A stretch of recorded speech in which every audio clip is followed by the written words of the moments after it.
আমার এই পেজটাতে আমি বিড়ালের ভিডিওগুলো পোস্ট করি এবং অনেক বেশি ভালো রেসপন্স পাই, তাই আমি বিড়ালের ভিডিও পোস্ট করতাম এবং আমি যেহেতু বাসায় বিড়াল পালি সেহেতু বিড়ালের ভিডিও দিতাম।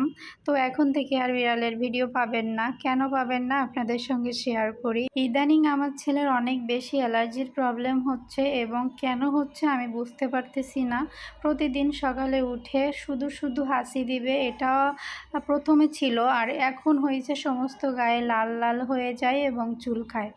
আমি জানি না এগুলো কেন হচ্ছে। আর আবার আমি শুনছি যে বিড়ালের পশমেও নাকি অ্যালার্জি বাড়ে। আপনারা জানেন আমার অনেকগুলা বিড়াল ছিল, কিন্তু এখন অতগুলা নাই। আমার জাস্ট মা বিড়ালটা আছে। আমি মা বিড়ালটাকে রাখছি কেননা ও আমাকে ছাড়া খায় না, ভালোভাবে থাকে না, তার জন্য। তো এর সলিউশন কি আমি জানি না।